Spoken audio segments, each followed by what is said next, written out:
Hello, good evening, and welcome to the Villa Park podcast. It's me, Rich, and I'm back with the main man, Martin, for your match reaction, your full match reaction to Luton Town 2, Aston Villa 3.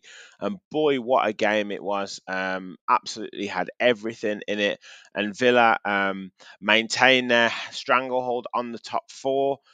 These big run of games where we had the three games, 9 points out of nine. That dodgy run seems well and truly behind us. And to top it all off, Man United lost today. There's 11 points in it. If Carlsberg did weekends, Martin, I think this would probably be one of the best. Absolutely, it probably would be. It'd probably be just the greatest weekend in the world, as they would say. So, and I heard it's very a bit blue and a bit doom and gloom all up in Manchester at the moment. So I have to say, I'm absolutely loving life. 11 points clear, and as Luca Junior would say, another one. Exactly.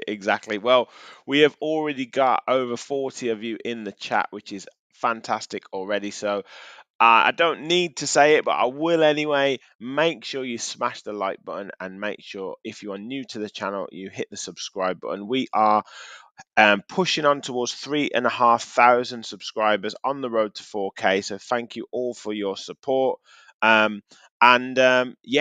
hit the like button, hit the subscribe button. If you want to become a member, the link is at the top of the chat. It's just $1.99 a month, less than a third of a cost of a pint, and you can be entered into our prize draw to win a set of the specialist playing cards by Matty12723, sorry, who's on Twitter. You'll see his designs are fantastic, and we'll do the prize draw next weekend after the Tottenham game on the live show. So yes, hit the join button and be in with a chance of winning. Let's get into the chat before we focus on the game, though. Martin, loads of people in. Deontay is in. Happy Sunday to you, my friend. Lewis, good evening, everybody. A great win once again. Rachel, good evening to you. Gaza is in as well. John is saying hi from Torquay. Up the Villa. Rub, bonsoir to you. Ricky, good evening to you. Mark as well. Another one, says Gaza. Hmm. Scotty, sorry, we're clashing with Neil. I didn't know. I try not to. We try not to. So maybe have both of them running at the same time. Great result and attitude. Love this team spirit. Zristos is in the house. Good evening from Athens, Greece. Fantastic to have you on board. PJJ as well. Great to have you in. Ahmed, good evening to you, mate. Luke says, good evening all. Crazy how rosy things feel now after that shocking Chelsea FA Cup display. Unai getting it done, even with injuries all over the place. Up the Villa. Aurelio, yes, sorry, mate. Sorry, we are on at the same time. just do, like I say, just have both running concurrently. We'll do another join up. We'll do another one.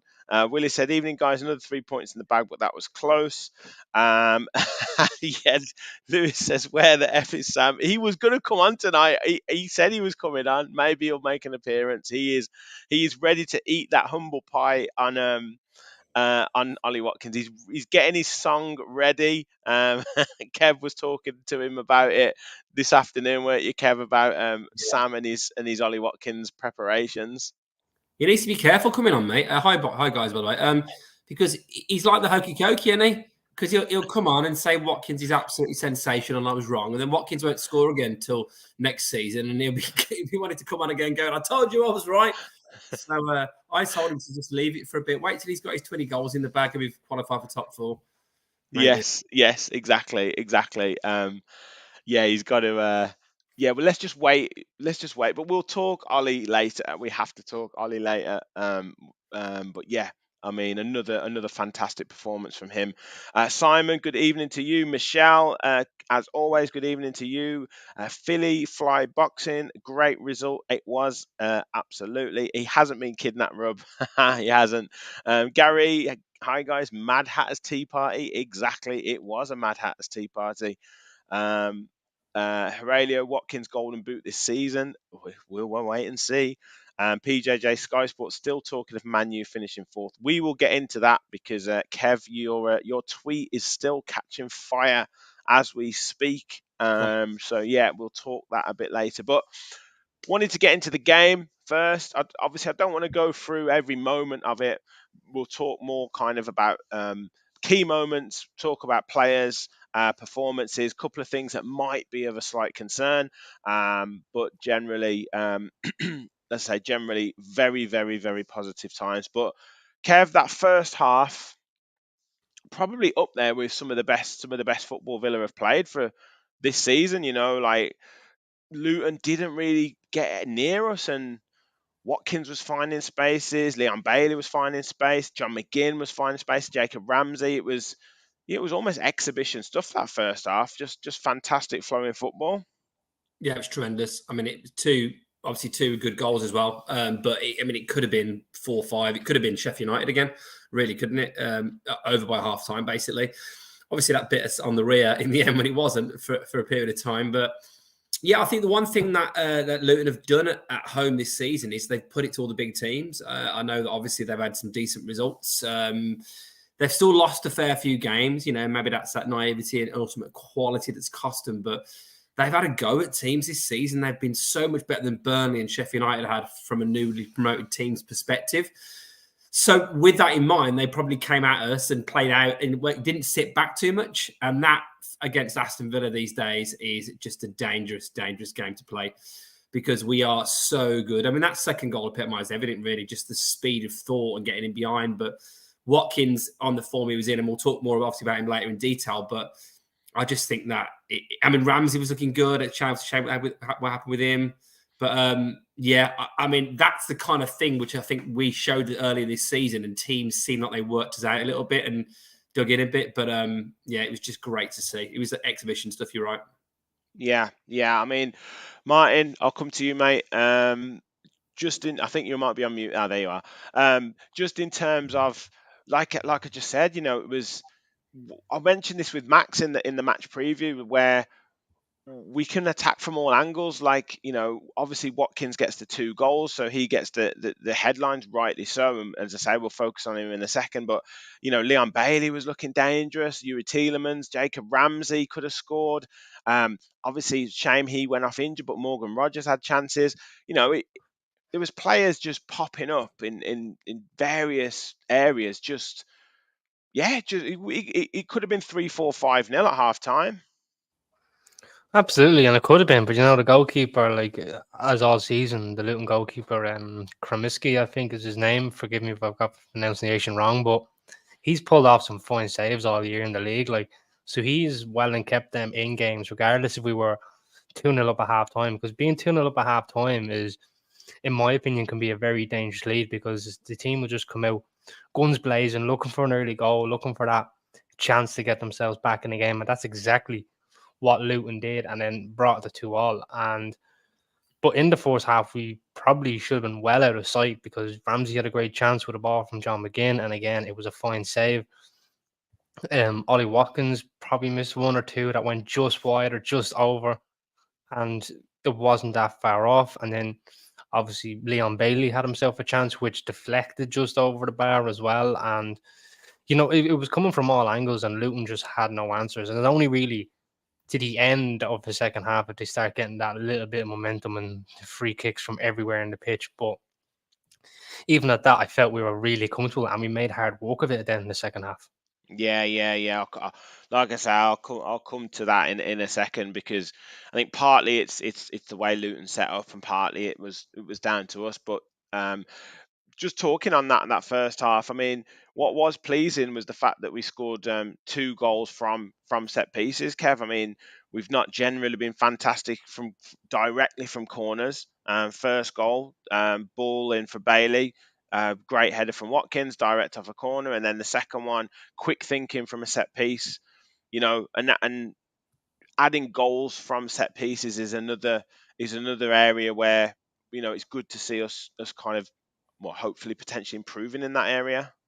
I think I saw some stats saying we've got like 20 goals from set pieces, which is the most. I don't know if that's true. If anyone can confirm that in the chat at all. But I'm sure I saw that somewhere on X earlier, as it used to be known as Twitter.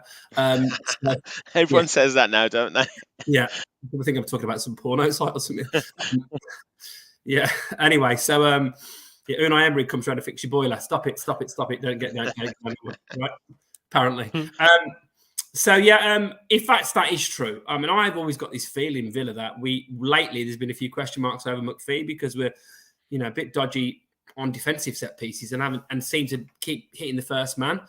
But it was great ball in from Bailey. Bailey wasn't he put the corner in. And Watkins, he lost his marker. I mean, dodgy marking, to be honest, from Luton. You think a team so physical and big that they'd be able to look. We haven't got many threats really up top, have we, in terms of in the air, really, out on the pitch, particularly like Mings out, etc. So, and Carlos out. So, great header. Wheeled away. You know what, Seven? The delight on the players' faces after that first goal. I know every team's pleased, but just like the joy of Cash, like I'd like to send that to some Spurs fans. Actually, it was just brilliant, absolutely brilliant. And the second one, I mean, they were yabbering on about something on the commentary. Next thing you know, Watkins is in. Flag has gone straight up. Of course it has. It's Aston Villa. Don't let it play on. Don't do what he's supposed to do. Let it play on. He obviously put it in the net, but I give it a bit of time. But no, straight up the flag was straight up. But that goal, I mean, that quality of that goal from Luiz's pass. The first touch to cushion it and slow it down to spin it into your path. And then the finish couldn't have been more exact, could it? First of all, he's missed it. Oh, it's in. What a finish. No better goal than when he hit off the post first. And that is, as has been said in all of the commentary, is the sign of a striker who is banging form, banging confidence. And yeah, another brace for Watkins. He's got 2 in his last 3 games. It's crazy. It's fantastic. Absolutely fantastic.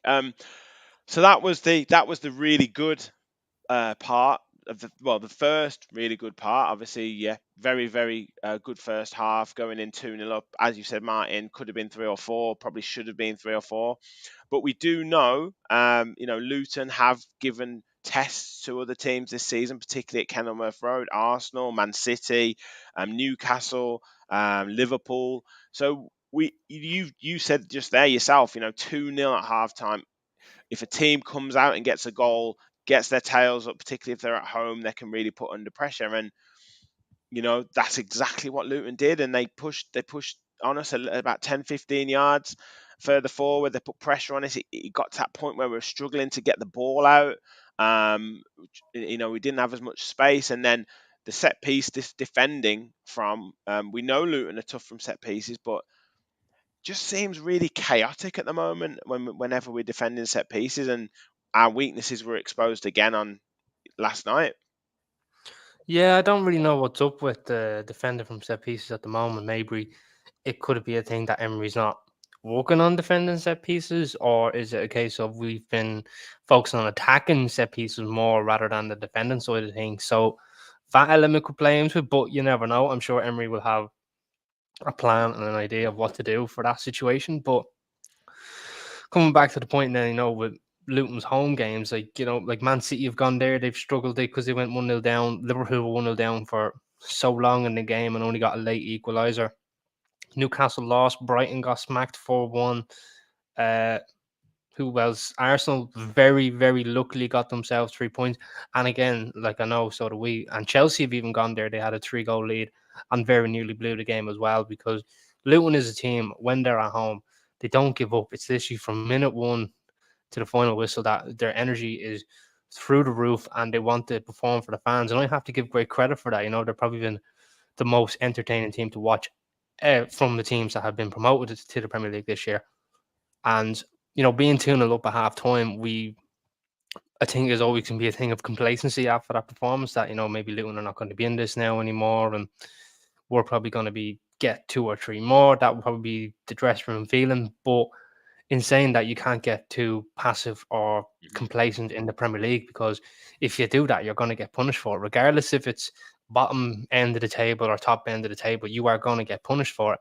And rightly so, we did, because they got a goal from Clinton Morrison with the equaliser. Great ball in. Carlton Morris. Sorry. I'm thinking of the Irish fella. Yeah. So Morris got himself a goal, and it was a great finish as well. And then the first one, John, the Blue Nose. Of course, the Blue Nose had to score against us. He was up for it. He was up for it. I mean, he kept going down ridiculously for free kicks, but didn't he? He was And I was definitely getting up it from for my it. cousins in Birmingham who were blue nose, and literally the first thing was ching chong, the joke. Like I'm going, here, right? But even at that, we deserved it. And then Emery made his substitutions, which I think worked out really well. You know, Diaby got himself an assist, and then lo and behold, another one got himself a Yeah, goal. yeah, So yeah. great Yeah, performance, I felt all round, but second half was too complacent. But we woke up. definitely, definitely. Just on the set piece side of it, Kev.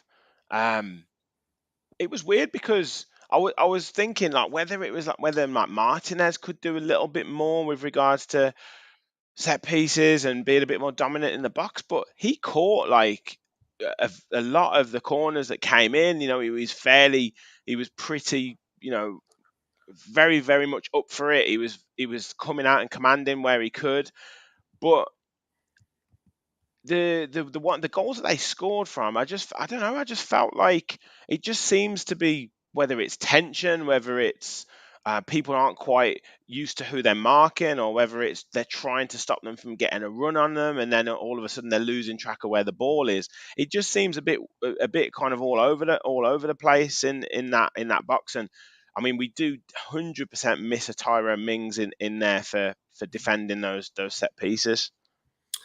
Yeah, I mean, there is certainly been a few situations, hasn't there, lately in terms of, you know, sloppy goals. Obviously, Forest's first goal right before half time put them right back in the game, you know, and then they've got that Elanga chance for 3-3, and then it's, you know, it's nightmare time, isn't it?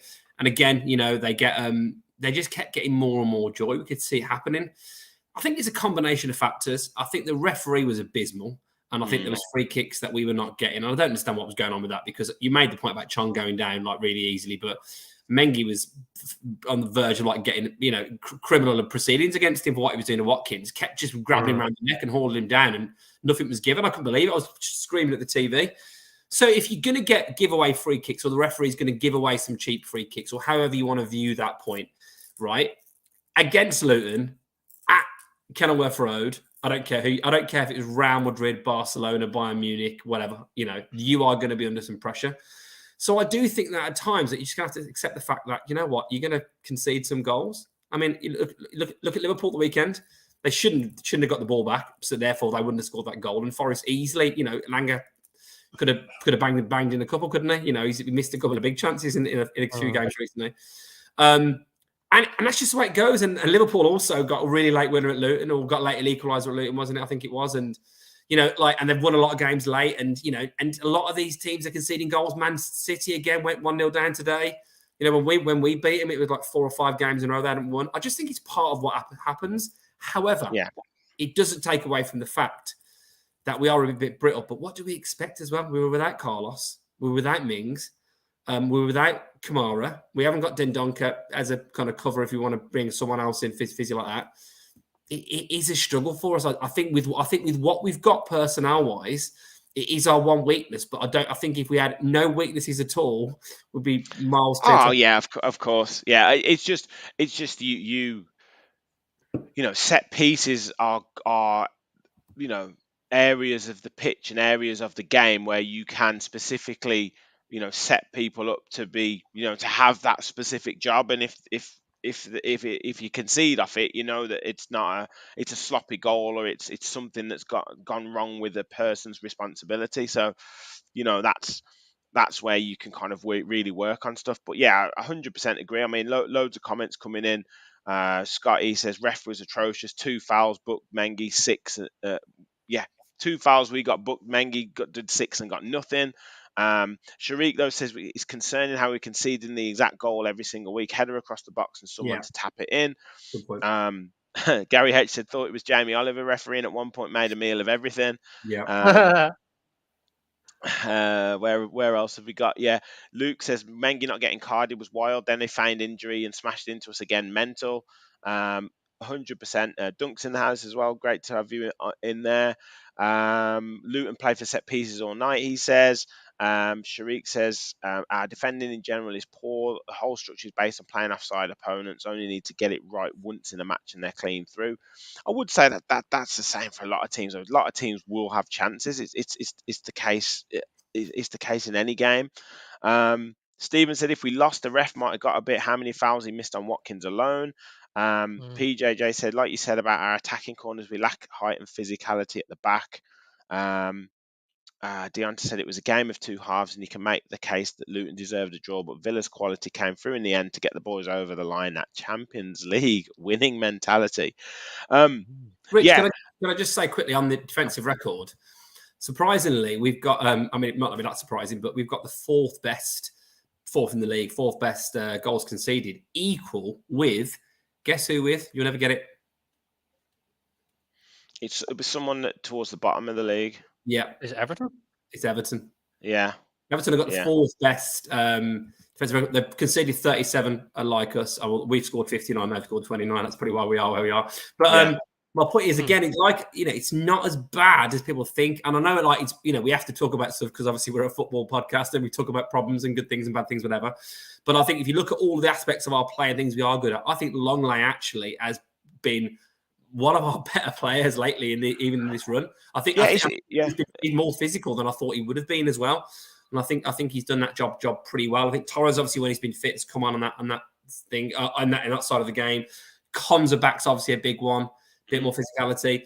That Morris is an absolute unit. They got some big players. That first goal they scored, it was just chaos.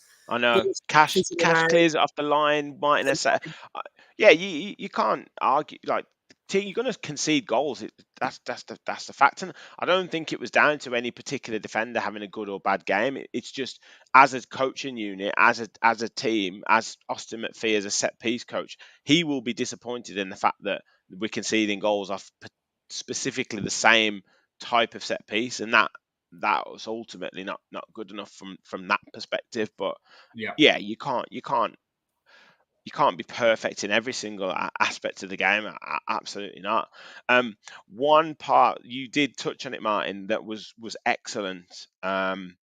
Was, and I can't remember who's put it in the chat. I think it might have been Ricky. Yeah, the subs made all the difference. Definitely got us over the line.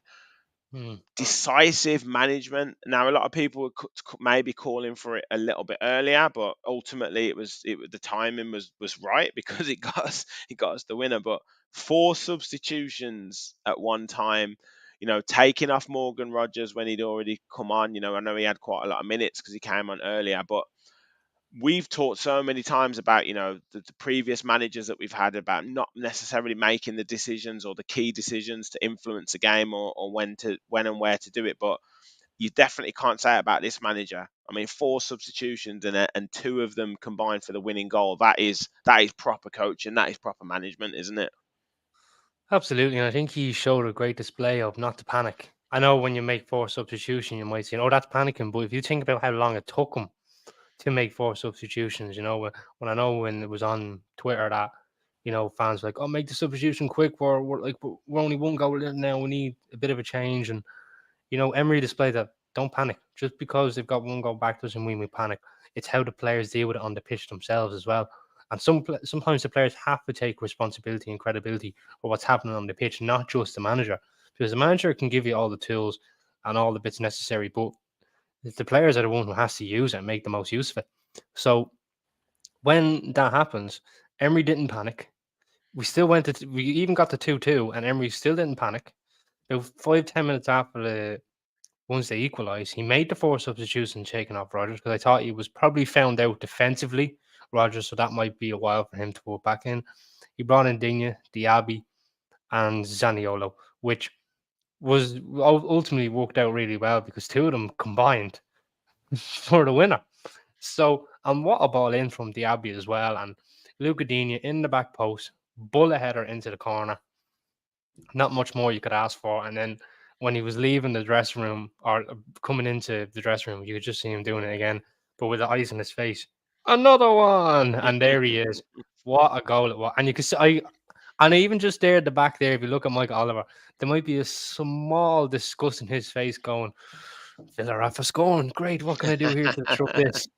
But great. It was a great display of not panicking, making the substitutions at the right time, and it ultimately worked out. And when we went 3-2 up, we managed the game then really well because I felt that the players that he brought on they can manage the game, and that's ultimately what happened when it came to the final whistle.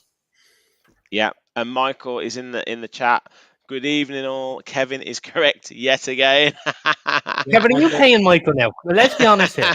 I've got a. You only said one time I'm correct, and that's when you weren't even on. I've got a direct debit going to me on a weekly basis. So yeah. What I was going to ask you though, Kev, was the fact that Luton have done this numerous times where they've got back into the game, but we were out last night, and the friend who was with me said Luton have got back into the game, but Villa will score at the end. And it does seem to be a recurring theme that they work so hard to get back into the game that they almost slightly run out of steam at the end. That's not taking any credit away from the substitutions and the influence, the squad that we've got, the players that come on and kind of make a difference. But there is a touch of inevitability that they would kind of lose concentration at some point, and we just had to make sure that we capitalised on it, which is exactly what we did. Yeah, I've always felt like in a lot of games this season that we would, we would still get something out of the game. I think I've said a few times in our chat group, like keep the faith in a few situations. And this is again a hallmark of a team now that has a bit of belief that they can win any game they're in, even if they're behind. I made the point even in the poor performances against Chelsea and Newcastle, we got a goal back in both games, had really good chances, one offside goal, one we should have scored to get it back to 3-2, and then it's game on, isn't it? 2 games at Villa Park. Burnley, we won late doors. Sheffield United, we got a last late equaliser. Zaniolo obviously did something. Got a late equaliser. Palace, I know they obviously got form doing that against Tottenham as well recently, but our goals were even later. 3 pretty much injury time goals. And again, I just think this team believes. We just keep going. We keep going. I think that Luton, I actually felt sorry for him a little bit. Obviously, not really. Like, who cares? But as in, like, they put so much into it. But and that's the quality that you've got. And I think I was giving Diaby a bit of grief, wasn't I? Saying, what does he do? And then he whips in that ball. And how good is it stealing in at the back post? How many times has that happened this season? Moreno's done it a few times. Dean, it's clearly something they're working on. But maybe they're working on those back post headers because Moreno's done a couple. I think he did one in Europe, didn't he? Against Legia, he did one against Brentford. I tell you what, Kev, you channeled your inner Frank Lampard there. I really felt sorry for Luton, but not really. Who cares? No, it's brilliant, and like you say, it would have been amazing being in that away end. I don't know if anyone's watched Max Stokes' video. It's fantastic. The atmosphere. So yeah, get watching that if you haven't already. But yeah, brilliant, and yeah, ultimately 3-2 win. It was much, we needed it because Tottenham won, and then obviously with the result happening today, it's obviously put a real cushion in between us and Man United. And I'm annoyed about that. I am. It's annoyed me that has because I wanted Man United to win because we're still fighting for this league. Yeah, they got to go to Liverpool on a Saturday afternoon, and I would love it. I honestly, when Rashford scored, I'm like, right, it's happening. This game on, we've got to play them all the time. Why not? Yeah. Come on. No. Kev, we'll have a passionate rant, I'm sure, at some point tonight. So yeah, let's. We just got to keep winning. Like if you keep ticking off teams, if you keep ticking off targets, we're seeing it at this moment in time that Emery is feeling those wins so much more. but Emery's feeling those wins so much more. You can visibly see it. Everything he's doing now. When we win a game, the emotion on him now is crazy because he knows how important it is. He knows how important every win is.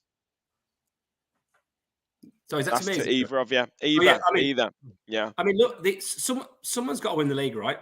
Yeah, and you talk about who's got the most points here at the end of the season. For those that don't know how it works, right? That's how it generally works. But we're in the business end now because you are right. He's just getting so passionate, and what a throwback! I know he's getting more of the opportunities than our last manager did, by the way, because we're winning more games. But to see the passion as opposed to the folded arms and the "I'm better than you" all kind of vibe. It's just fantastic to see, and he absolutely loves it, doesn't he? And we love him for it. And I can't wait to see him in Athens. We'll be there. We'll be all there together. Una will be out with us. It's going to be amazing. I can't wait. Yeah. Yeah, so just wanted to talk some performances. Obviously, one major standout. I think we'll come to him last, but anyone else that other than Watkins, like I say, I think we'll come to him last. But anyone else that you wanted to kind of shout out, Martin, who you thought was impressive? I mean, Conser coming back in from the 2 or 3 weeks out. Longley we've mentioned is playing well. I think Matty Cash was up there with some of the highest pass percentages. Anyone you wanted to shout out? I actually want to kind of give Diaby a bit of a shout out because clearly I know that there's business saying that he's probably in a bit of a rut, but I think the last while, like he's contributed, in big moments. Like he got an assist Yeah, for yeah, Ollie yeah, Watkins yeah. in the 2-2 draw against Bournemouth.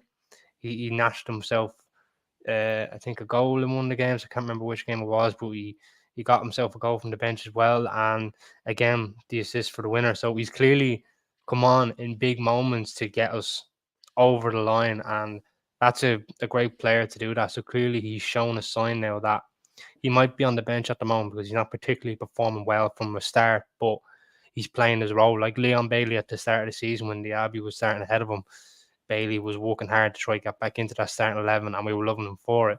Maybe this could be a case for Diaby. Hopefully so.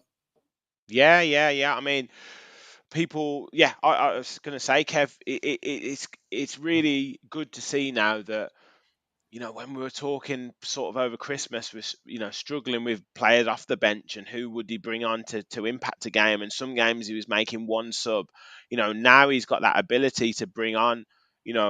Obviously Rogers, he could bring him on and take him off, but he's got Diaby, he's got Zaniolo. A lot of people in the chat are saying, not sure what he's bringing at the moment, but the fact remains that he can bring him on. He's got Luca Dean he can bring on. He's got Eric Bonham who came on and did okay. You've got one or two other players still. You've got Carlos to come back. You've got John Duran who's going to come back. So these options that he's now got off the bench, not only is that giving him the security to know he can bring players on to change games, but that also means the players who are on the pitch have to maintain their performances, which only bodes well. People talk about Ezri Konsa 100% pass accuracy. As I said, Leon Bailey's still got to keep delivering. It's fantastic at the moment to see that those players coming back to fitness. It also keeps them fresh. For obviously, we're fighting on two fronts now, and with our injuries again, JJ looks like he's got a recurrence of that foot injury. I mean, to be confirmed, but that's what it seems like from like the part of the foot he was holding. So look, this is the thing about this season as well. If you look across the season, at the end of any season, you are going to lose some games you don't expect to, win some you don't expect to. Some players are going to get injured. Some players are going to get their chance and come in, and that's just the story, isn't it, of the season? What happens? Well, often I think the narrative has been it's been mostly the same players for Villa, in terms of particularly that run at the back end of last year, when we got into Europe. But if you look at, we've had to really mix it up this season. Obviously everyone knows about the injuries to Buendia and Mings. Then obviously lengthy absences for Ramsey, Torres at times, Tielemans. I mean, plenty of players have been out. Konza recently. That's given the opportunity of Tielemans when he came back in, of a Longley, of all these players, the whole Bailey Diaby situation, to show what they're all about. And the great thing I think about Aston Villa now is going back 2 or 3 years, maybe a bit longer than that, but it was like, who are we going to bring on? Are we going to bring on Borja Baston or Danny Drinkwater, or is it going to be Trezeguet? Or, the options were not particularly amazing to bring on. Now players that can't even get in our squad are being sold. Aaron Ramsey's going to Burnley for 14 million, Archer 20 million, whatever it was. Obviously real shame, obviously, about Bidace. I think at the moment we'd like him in the squad, probably the form he's on. But again, players that weren't even getting in our squad. Then Donker's gone out on loan. And the fact is that when the players are coming in, none of them look out of it at all, do they? None of them look like they're off it. You see what Liverpool are doing with some of their youngsters, right? And we've got some highly rated youngsters. I think we've just got to be thinking, even if Kessel Hayden's got to come in, I think he'll be fine. Irogunum did. I thought he did really well the other night when he came on. I thought he looked. Yeah, he did. He did. The first couple of ones, he gave a couple of fouls away, but after that, I thought he was pretty solid. And like I said, you knew that we were going to get back in. You knew. You just could kind of see it, but it was obviously, like I said, you've got to take advantage of it. Martin, quick word on Morgan Rogers. Obviously came on after 20, 25, 29 minutes, and then lasted to kind of like the 78th, 79th minute. So all in all, got a good 60 minutes and was really good in the first half. A lot of people in the chat saying, the booking probably affected him, and the way Luton approached the second half affected him. But that's it's fine, isn't it? 60 minutes, he contributes. He's getting used to the team. I don't think having to come off again is going to affect his confidence too much at all, really. No, not at all. But I think in the first half, I thought he was very good. We even pulled a fine save off the keeper as well. I thought it was going top corner, and I was probably thinking to myself that would have been a great way to open your account for Aston Villa. But then in the second half, I thought he got found out defensively. Now that's probably due to the pace of the Premier League, and he probably does need a while to adapt to that because he was playing in the Championship where he might get away with not doing that little bit of defensive work as he was the main man, but coming to Aston Villa, he's not the main man, and he's going to have to do the defensive work in the league, which I felt he was found out. Maybe that's why Emery took him off. That I need someone to manage the game, and probably took Morgan Rogers off for that. But other than that, I thought he did have a good game offensively, moving the ball quickly and nearly getting himself a goal. But defensively, it probably does need a little bit of work, but I'm sure that will come over time. It's not a criticism of Rodgers in any sort of way, but I think time will come when he's going to be a real asset to the club. Yeah, 100%. It's good to see him getting a good amount of minutes as well. Absolutely. But again, again, it shows the quality coaching and quality management that you going after winning these games, and you can't have some room for sentiment when you're going for Champions League. Kevin, we got to talk him. Ollie Watkins, unplayable at the moment. Just like he said in his interview, he's not just going onto the pitch thinking, hoping that he scores. He's going on the pitch expecting to score, and that's where you want to be as a striker. And whether it's headers, whether it's right foot, whether it's left foot, he is on fire at the moment. It's something like 5 goals in the last 3 games. It's just fantastic. Rich, just one sec, mate. I got Sam on the phone here. One sec. What was that, Sam? He's not good enough, apparently. He's not good enough. Hey, listen, I was with Sam in the early days on that as well when I said I wasn't sure we had enough firepower with Watkins. So, all jokes aside, when there was that question mark after Danny Ings, we sold him, and then he's had his side time this season when he didn't score. At the moment, he's just tremendous. The goals and the assists, but it's just the all-round play. I mean, that dummy that he did when he ran around the other side was just absolutely tremendous. The finish was brilliant. And he's so lucky we obviously hit the post 2-1. Yes. There's a great tackle on him, I think, for another one, which looked like he was going to score. I think the thing is now with Watkins, it says so much about this now, but I'm almost disappointed that he hasn't converted those braces into hat-tricks, considering the teams they were against. Because, I do think that he probably should have got a couple more goals in those games with how open it was. But 16 goals, I think 2 off Haaland now with Haaland scoring today. Most goal contributions, obviously the assists is brilliant, and I think a lot of those are proper assists, as opposed to some of the ones that you don't like, Rich. No, I'm just I think I was just tired that week. I'm kind of loosening up to it now. Yeah, at the moment he's absolutely looking like he's going to score, and he says it himself. He feels like he's going to score every single game. And he's becoming a player now that is a nightmare for defenders to play against. He absolutely bossed that first half. Brilliant. Yeah. And his finishing is getting better and better and better. I think about some of the goals he scored and some of the finishes, the confidence of some of the finishes he scored lately. It's just absolutely brilliant. I do think that he's the difference that we've got that a lot of teams just don't have. If you look at a team like, Spurs haven't got an out-and-out striker. I know they've got Richarlison, and it's obviously Son around his areas, but that might be the difference. Now they haven't got Kane in terms of the battle with us. Man United, Højlund's looking recently like he might be a player, but he's very unproven and didn't do much for half the season. Now he's been out injured. What they got. And this is the thing I think with the difference for us. I even think you look at Arsenal. I think Arsenal, if they had Ollie Watkins, would win the league this season. And that's too loud. it could be coming in for him in the summer. I think they probably know a bit about him anyway, Rich. Hopefully, yeah, that's true. That's true. But, Yeah, they're not going to all of a sudden be like, "Oh, Kev mentioned Ollie Watkins on Villa Kev's Park." tweets got a bit crazy. Who's this guy? Yeah. So yeah, I mean, plenty of love, obviously, from us about Ollie, and I think he just keeps proving himself to everybody. I really, really, really hope now. I mean, I know we asked this question. I think you asked me after the Sheffield United game, maybe. How many goals are going to get? I said, I thought he might get 19, just missed that 20. I think he's going to go past 20 now. I expect him with what we got 12 games, 11 games to go. What we got? 11 games? 11 games to go. I expect 11, yeah. I expect him to go past 20 goals in the league this season. First time like that since Peter With, will it? Yeah, Yeah. Few people in the chats. Yeah, Michael says 4 more goals for 20. Heralio says Ollie for Golden Boot this season. That would be amazing. Ricky says Watkins, wow, he's so good. David's, yeah, Unai told him to stay in the middle and not keep drifting out wide. Gary H said 20 Prem goals first since Ben Teki when it happens. I don't know if Ben Teki got it though, did he? Got 19. No. Yeah. He might have got 20 in all competitions, but I don't think he got it in the Premier League. 19 in the league. Yeah, 1v1 yesterday, he got it, absolutely. PJJ's just gone on and improving, close to becoming England's number 1, number 9. That's another conversation as well. Top teams always have a goal scorer or a maverick. Yeah, Luke, the Watkins fake and turn run down the line was filth. It was absolutely fantastic. Yeah. It's absolutely brilliant. Yenli says, "Can he defend?" Asking for Southgate. We'll see. Yeah, Arsenal paying you a monthly subscription, Kev. Yeah, they use me for their scouting, Arsenal. They use me for their scouting.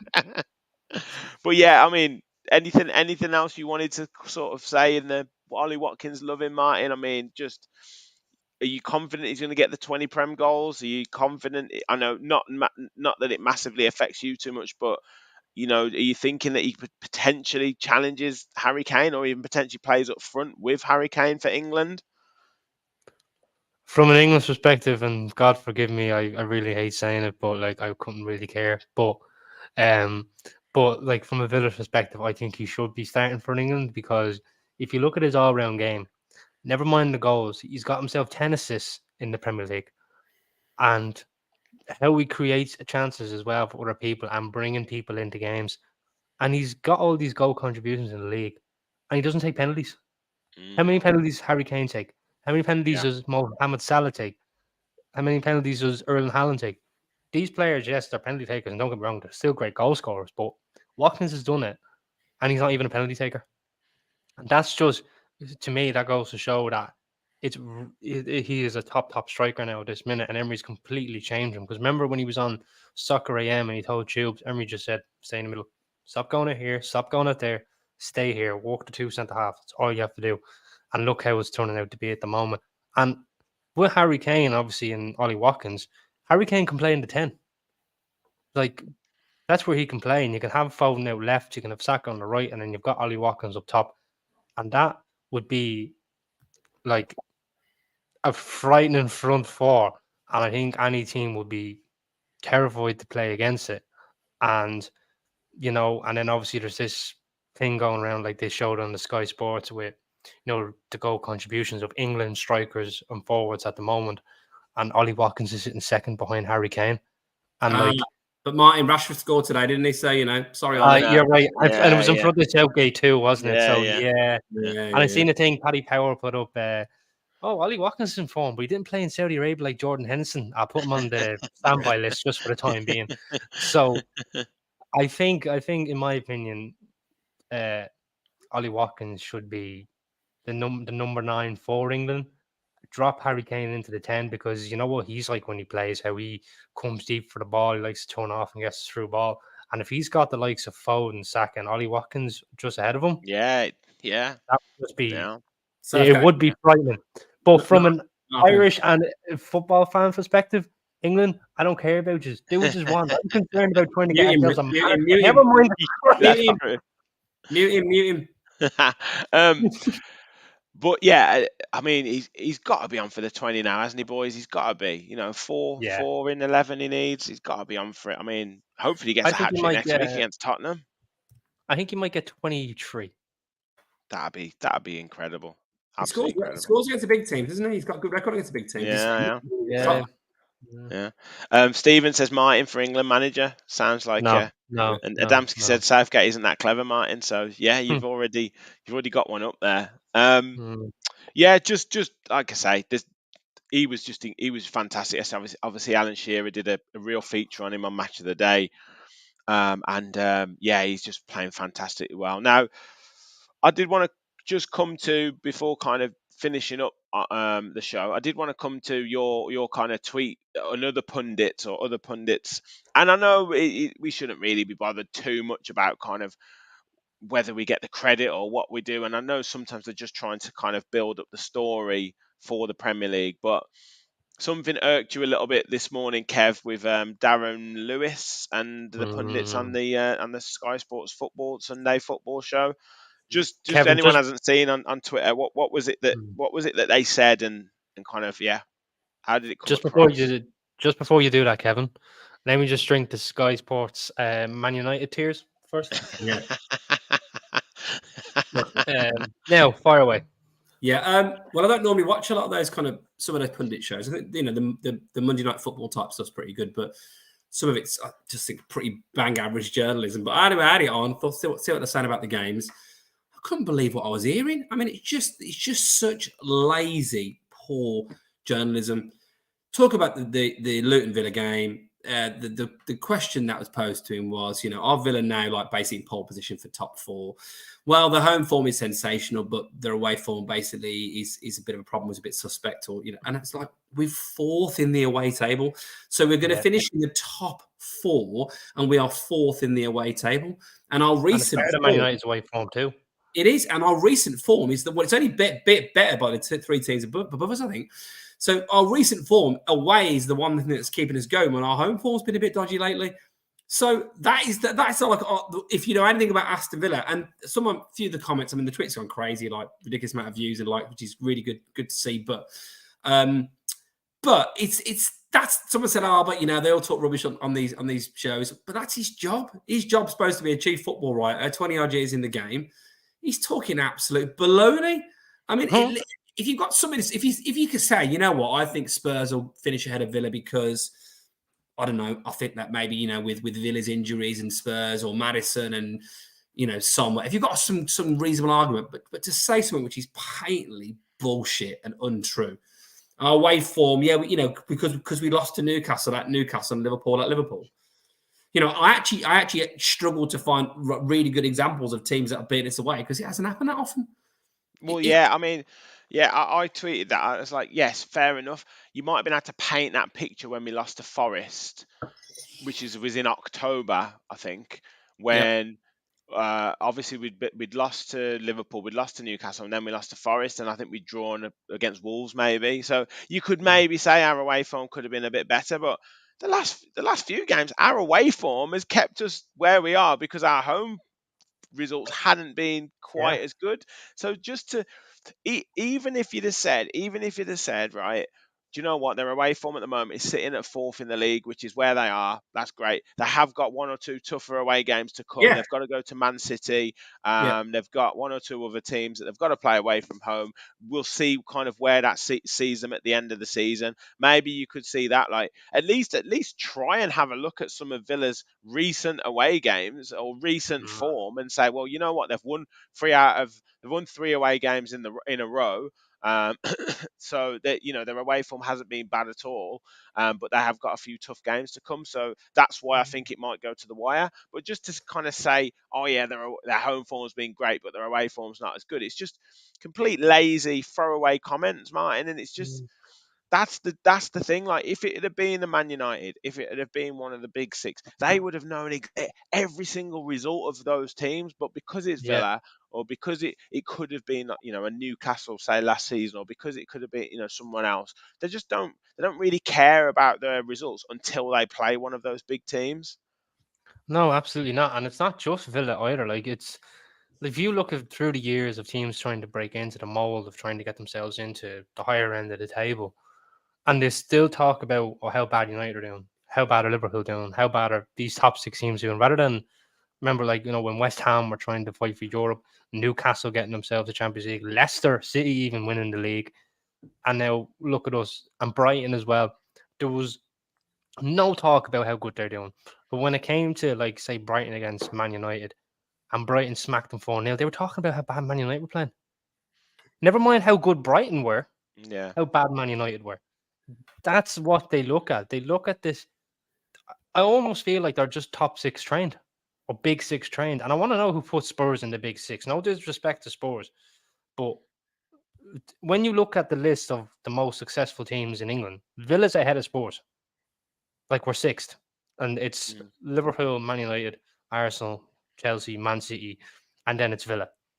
So who put Spurs in the big six? With all due respect to Spurs, they are a good club and they're a big club. But when teams try to break the mold of trying to get in, the pundits don't go, "Oh, they're playing really well and they deserve it so," and so on, and try not to research. Like Jamie Redknapp at the start of the year said, "I don't think Villa will win the league. I don't think they'll be anywhere there by April, March, that sort of time area." And we're still fourth, only like few points off the top. It's not Yeah, it's like miles they off. just forget that what they've said. They just Yeah. then they'll be like, "Oh yeah, they're doing well." And then I remember one of the games where they showed like just the top three, and we were like Yeah, 1 point, yeah, yeah, 1 point yeah, away from third place, and you're going, why aren't we in the frame? Like, what's wrong with it? Like, it's just because an Aston Villa, a West Ham, Newcastle, Brighton, Leicester City, even for a few years when they won the league. And you know what was funny? They didn't cop to Leicester to potentially win the league when they were like so many points ahead with like 2 or 3 games to go. And they were going, "Oh, we knew Leicester was going to do it." Like, they completely rewrote the script, I reckon, yeah, and just didn't even bother. And then when they won the league, "Oh, we knew Leicester would do it." And they were on about them flopping the next year. Like, yeah, they yeah. wait for the fall. They really wait for the fall in all teams. Well, Martin, by all accounts as well, like when we won the league in 80, 81, it was all about Ipswich, from what everyone I've heard. And maybe some of the viewers that might be a tiny bit older than us, you might remember that, can say the same. But yeah, No, it's just a twinkle in my father's eye, Kev. yeah, well, you absolutely were. Yeah, yeah. I think your father was his father's eye, wasn't it? No, my dad was 10. No, it's all right. I'm trying to give him a compliment Yeah. there, Martin. You haven't got to knock him down. Yeah, I just look. I like going under the radar. I feel like I'm a bit bipolar on this. It really pisses me off, and they don't give us the credit we deserve. And then I'm like, oh, hang on a minute, go under the radar because I have this view that then no one will know how good Louise is and Watkins is and Bailey is. But I almost want the radar fly low underneath it to be because we can just at the end of the season stick 2 fingers up to him. And I would love it. No, sorry, I just think it would be so good. Imagine Watkins wins the Golden Boot, and I'm not saying we're going to win the league. I'll be serious for a second, but these teams in front ahead of us keep winning just about clinging on right, towards the end of the games. That Spurs game is so big, but I'm looking up rather than down. I just think we need to keep winning our next game and chase one of them down. We've got to play them all. So yeah. they want to one of the game. They've all got to play each other. And just I on that agree. point, Kevin, I know you're saying you're looking at Spurs, but I'm not looking at Spurs at the moment. I'm looking at Ajax because you want to take it game by game by game. Because if we look at Spurs too much, not even just from podcast perspective, but from the club's perspective, we're going to forget about the Conference League coming up, and we might potentially get smacked because we're looking at Sunday's game rather than Yeah, Conference League. You I don't want don't to take think, that concentration I away. don't think Unai will get into that trap. But I know what you mean. I know what you mean. But yeah, it's a fantastic time to be a Villa supporter, and yeah, regardless of what the pundits and the kind of journalists say, it's fantastic. But I do agree with you, Kevin. Sometimes you do want to go under the radar. I think it's just from a research perspective, not necessarily like you can say you don't think Villa are going to finish fourth. You can say that, but don't just say something that's been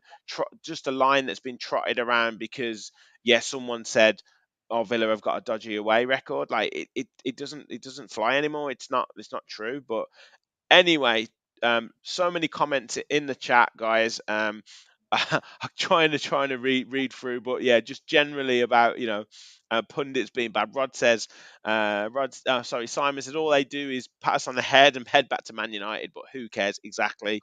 Rod says, I'm just happy we live in a fan media age. Don't need to listen to pundits. Exactly. That's why people come to fan led channels like us, channels like, For the Love of Paul McGrath, when we were running concurrently. Hopefully you've had both on at the same time. But yeah, it is that, and that's why we do what we do, because we want to be able to give the credit.